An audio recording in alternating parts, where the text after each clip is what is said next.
أعوذ بالله السميع العليم من الشيطان اللعين الرجيم بسم الله الرحمن الرحيم به نستعين وصلى الله على سيدنا محمد وآل بيته الطاهرين اللهم صل على محمد وآل محمد وعجل فرجهم.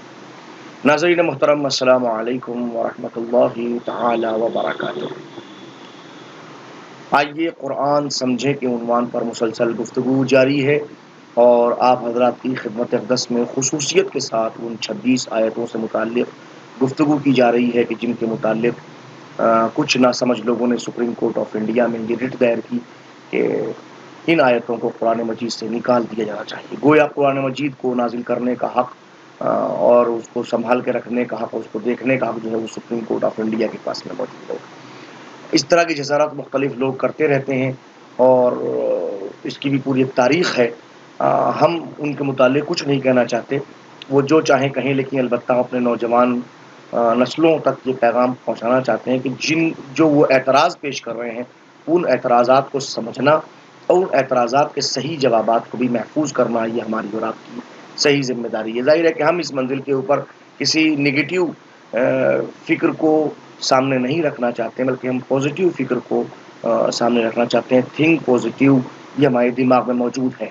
لہٰذا اب اگر کوئی انسان فکری اعتبار سے پازیٹیو ہو، مثبت رخ رکھتا ہو، تو وہ انسان بہت سی نگیٹیو اور منفی چیزوں کے اندر بھی مثبت چیزوں کو نکال لیا کرتا ہے.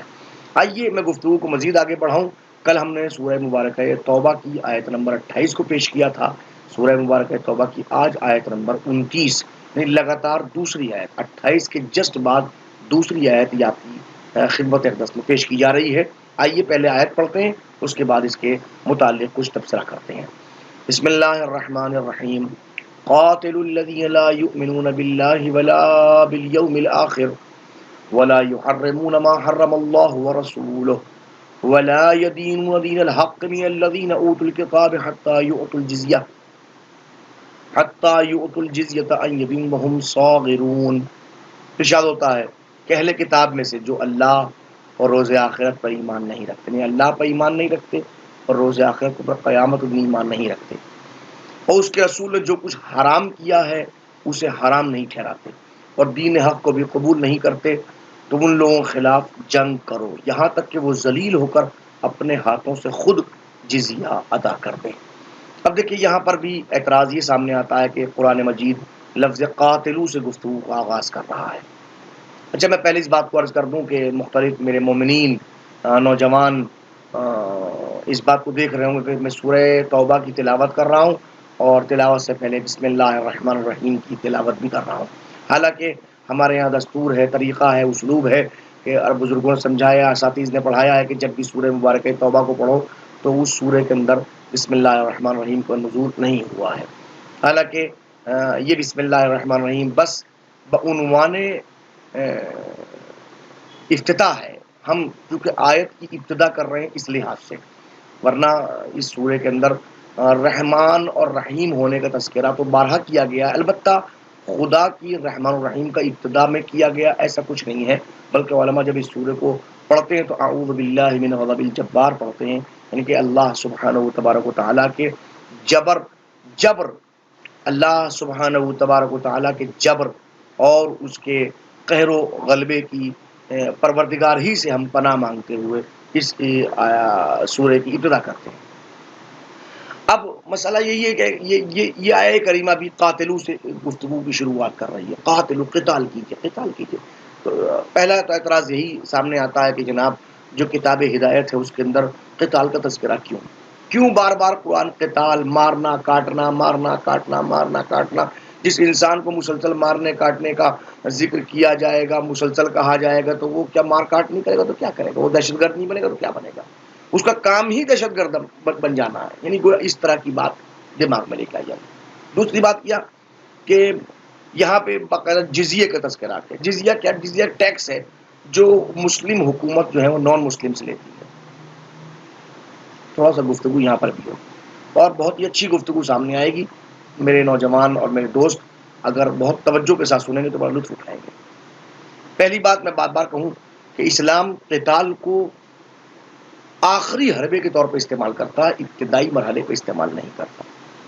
صراحتاً صاف صاف کہتا ہے کہ جو انسان بھی شروعات میں بالکل ابتدا کے اندر قتال کرنا چاہے، اسلام اس کو سخت ناپسند کرتا ہے۔ اسلام اپنے نبی کو، اپنے بھیجے ہوئے نمائندے کو اگر حق دیتا بھی ہے تو کمال کی بات یہ ہے کہ اس کا اپنا نمائندہ اس حق کا استعمال نہیں کرتا۔ کوئی ایک جنگ بھی کوئی نہیں دکھا سکتا کہ جس ایک جنگ کے اندر سرور کائنات نے کہیں پر جہاد ابتدائی کو انجام دیا ہو، جہاں سرور کائنات نے کسی کے خلاف اٹیک کیا ہو۔ کوئی ایک جنگ بھی کوئی نان مسلم نہیں دکھا سکتا کہ جہاں پر حضور اکرم نے کسی کے اوپر اٹیک کیا ہو، حملہ کیا ہو۔ جتنی جنگیں اسلام میں ہیں وہ سب کے سب ڈیفینس میں ہیں، اٹیک میں نہیں ہے۔ سب سے اہم بات۔ اب آئیے پہلی بات اس منزل کے اوپر، قتال کا حکم کیوں دے رہا ہے؟ یہ تو اہل کتاب ہے۔ تو میں یہ روک کے ذہن کو روک کے اس بات کو کہوں میں کہ یہاں جو حکم ہے وہ صرف اہل کتاب سے ہے۔ اہل کتاب سے مراد یہاں عیسائی ہیں یا یہودی ہیں، جو شہرت بات رکھتی ہے اور لوگوں کے درمیان پڑھے لکھے لوگ سمجھ سکتے ہیں اس بات کو، اور ان کی نظروں میں بات موجود ہے کہ اہل کتاب سے مراد یا عیسائی یا یہودی۔ اس کا مطلب یہ کہ اب ہندو یا بدھسٹ یا سکھ یا جینی ان سب کو الگ کر دیجیے۔ اب یہ حکم جو ہے کنڈیشنلی ہو گیا، کچھ لوگوں کے لیے ہوا، ہر ایک کے لیے نہیں ہوا۔ ایک بات۔ دوسری بات یہ کہ اب اہل کتاب کون ہوتے ہیں؟ کہ اہل کتاب وہ ہیں جو اللہ کو ہی مانتے ہیں، اللہ کے رسول کو ہی مانتے ہیں، اللہ کی کتاب کو ہی مانتے ہیں۔ یہ بات دماغ میں آتی ہے، مگر اب آیت پڑھیے، آیت کیا کہہ رہی ہے؟ لا یؤمنون باللہ، نمبر ایک وہ اللہ ہی کے اوپر ایمان نہیں رکھتے، اہل کتاب ہیں اللہ کو نہیں مانتے، ولا بالیوم الاخر، نہ قیامت کے دن کو مانتے ہیں۔ یہ کیسے اہل کتاب ہے؟ اسلام کی بنیاد سب سے اہم مرحلہ دو ہی تو ہے، یا ایمان باللہ یا روز قیامت۔ جو کچھ درمیان میں ہے، ایک آغاز میں ایمان باللہ، انجام میں روز قیامت، بس۔ کیا مطلب ان چیزوں کا؟ لیکن وہ ہیں نہ اللہ کے اوپر ایمان رکھتے ہیں اور نہ ہی روز قیامت کے اوپر ایمان رکھتے ہیں۔ اور درمیان میں کیا؟ درمیان میں ہماری زندگی گزارنے کا سلیقہ، طریقہ، نیم، قانون، دستور، جس کا نام ہے شریعت۔ قرآن کہہ رہا وَلَا يُحَرِّمُونَ مَا حَرَّمَ اللَّهُ وَرَسُولُهُ، جس کام کو اللہ اور اس کے رسول نے حرام کیا اس کو حرام نہیں کرتے، اس کے اللہ شریعت کو بھی ایکسیپٹ نہیں کرتے، قانون کو بھی نہیں مانتے۔ تو یہ کیسے بھائی اہل کتاب ہے؟ وَلَا يَدِينُونَ دِينَ الْحَقِّ، دین حق کے سامنے سر تسلیم خم نہیں کرتے، یعنی کہ جو اللہ کے بنائے ہوئے قانون ہے اس کو نہیں مانتے، اپنے بنائے ہوئے قانون کو بناتے ہیں۔ اب دیکھیے ملاحظہ فرمائیے گا، اہل کتاب لگتا ہے کہ اللہ اور آخرت ایمان کا اظہار کرتے ہیں، لیکن وہ خدا واحد پہ نہیں، بلکہ وہ ایسے خدا کو مانتے ہیں جو کسی بیٹے کا باپ ہے یا کسی کے ساتھ شریک ہے۔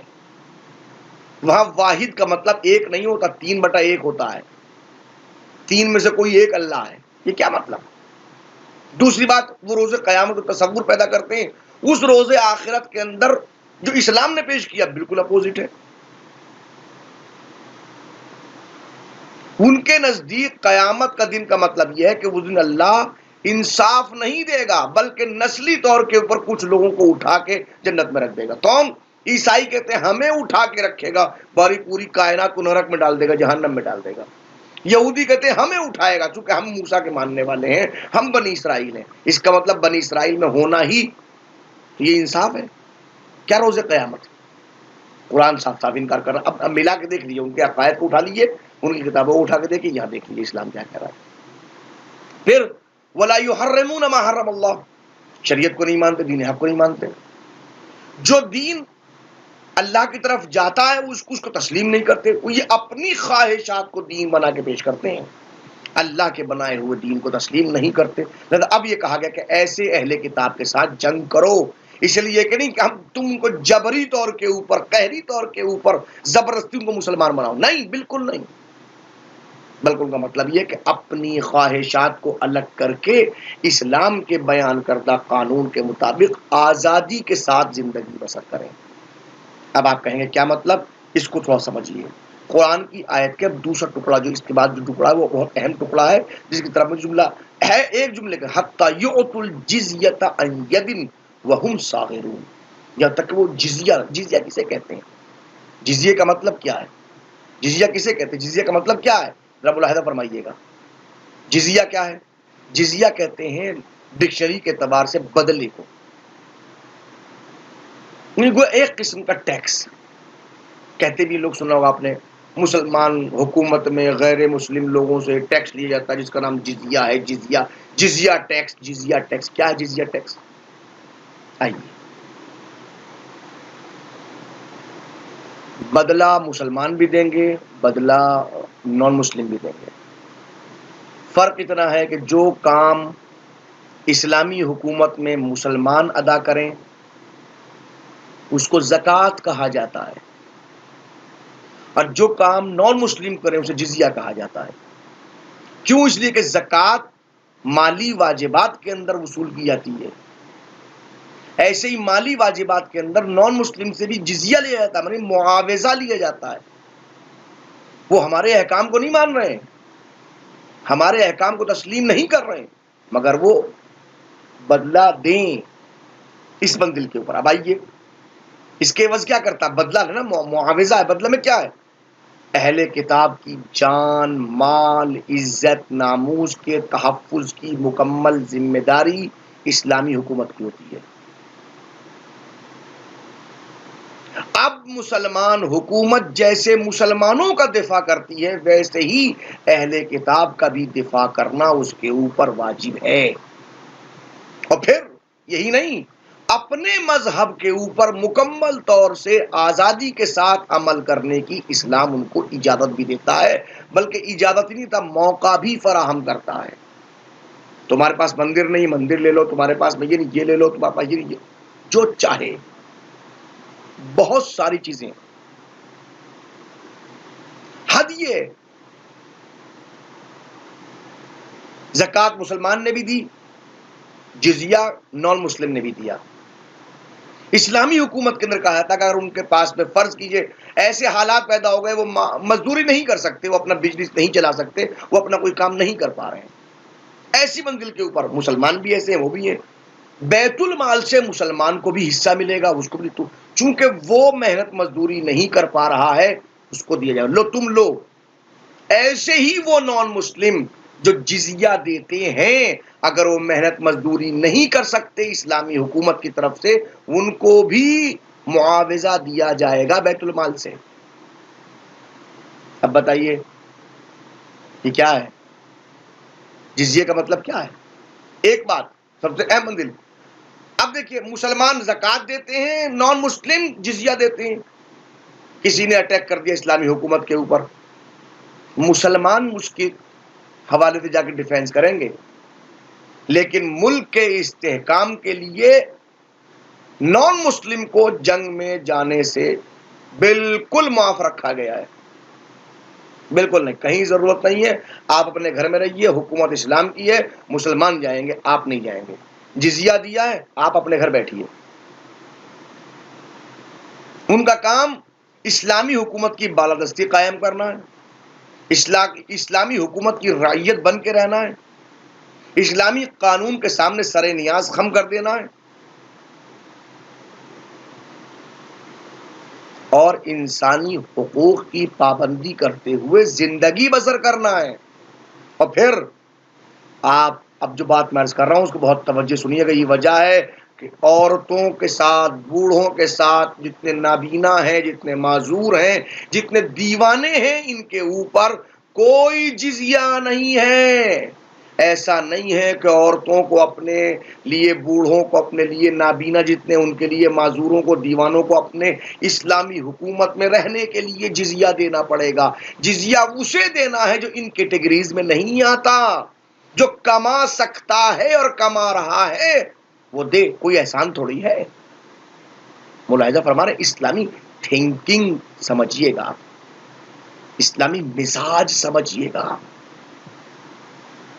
اور پھر وہم صاغرون کا مطلب ذلیل کرنا نہیں ہے، جابر نہ بنیے، زیر ہو کے رہیے، حاکم نہ بنیے، رعایا بن کے رہیے، سرکش نہ بنیے، رام ہو کے رہیے، سازشی بن کے نہ رہیے، فرما بردار بن کے رہیے، جزیہ دیجئے، اپنی زندگی کو صحیح طرح گزاریے۔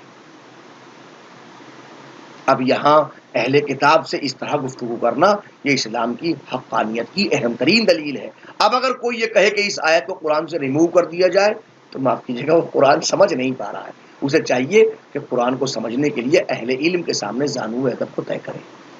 گفتگو یہیں تک، انشاءاللہ باقی کل پھر آخر میں گفتگو کے میں گزارش کروں گا، ریکویسٹ کروں گا کہ ہمارے یوٹیوب چینل کو سبسکرائب کیجئے، ہمارے آفیشیل پیج کو لائک کیجئے اور ہمارے ویڈیوز کو تمام لوگوں تک پہنچائیے تاکہ وہ لوگ بھی ان اہم ترین منزلوں کو آسانی سے سمجھ سکیں۔